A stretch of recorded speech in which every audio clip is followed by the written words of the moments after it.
Assalamualaikum. Hai anak-anak hebat, apa sudah siap belajar hari ini?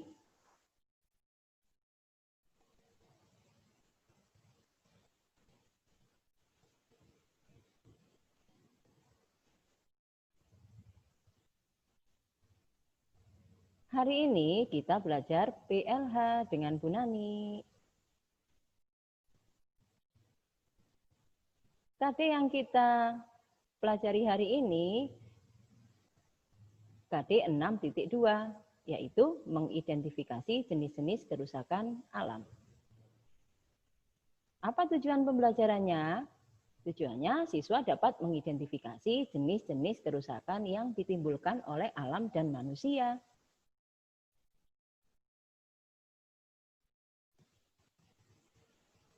Kerusakan lingkungan disebabkan karena adanya gejala alam dan aktivitas manusia. Contoh kerusakan alam ada 2. Nah, disebabkan karena gejala alam, contohnya gunung meletus, gempa bumi, banjir, dan angin topan. Nah, contoh kerusakan alam yang disebabkan karena aktivitas manusia, membuang sampah sembarangan, pembakaran dan penebangan hutan, asap pabrik dan kendaraan, pembuangan limbah ke suatu tempat tanpa adanya proses.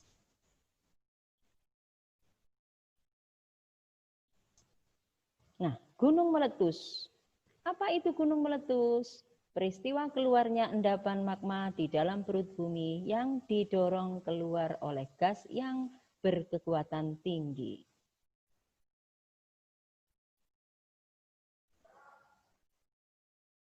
Gunung meletus itu dapat berdampak positif dan berdampak negatif. Dampak positif itu apa saja ya? Silakan disimak. Abu vulkanik yang dikeluarkan gunung berapi dapat menyuburkan tanah. Kemudian pasir dan batuan dapat digunakan sebagai bahan bangunan. Nah, energi panas di sekitar gunung dapat sebagai pembangkit tenaga listrik. Kemudian, tak kalah menarik ini ya, dijadikan sebagai objek wisata. Nah, dampak negatif. Terjadi pencemaran udara oleh abu gunung berapi. Gas beracun dapat membahayakan pernafasan manusia. Kemudian, bom lapili dan pasir vulkanik dapat merusak daerah sekitar. Hujan debu dan letusan gunung berapi dapat meluas dan membatasi jarak pandang. Kemudian dapat menimbulkan bibit penyakit. Gempa bumi. Apa gempa bumi itu ya? Gempa bumi merupakan getaran yang terjadi di permukaan bumi akibat pelepasan energi dari dalam secara tiba-tiba. Oh iya, alat ukurnya namanya apa ya? Seismometer. Kemudian hasil pengukurannya dinamakan seismograf.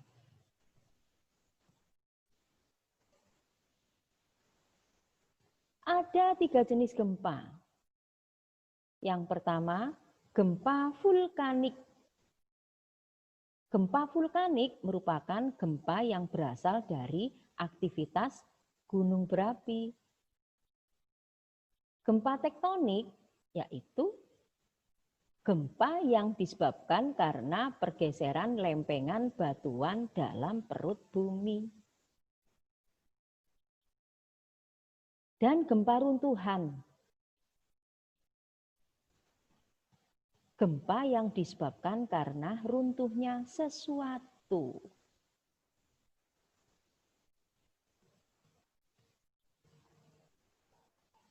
Banjir.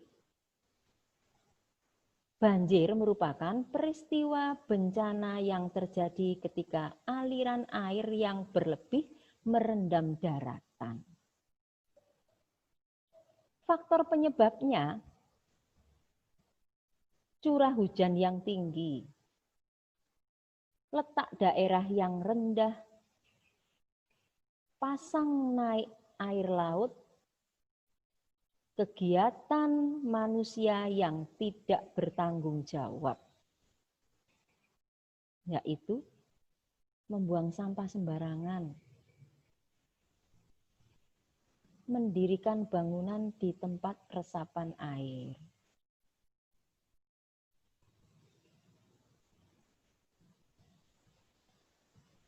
Angin topan. Angin topan merupakan pusaran angin kencang dengan kecepatan 120 km per jam atau lebih yang terjadi di daerah yang beriklim tropis. Penyebabnya, perbedaan tekanan udara. Suhu udara yang sangat panas.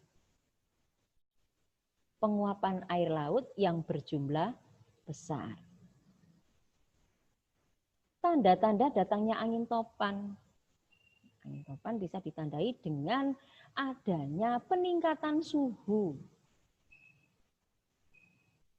Burung dan binatang lainnya yang mulai menjauhi laut. Angin berkecepatan tinggi,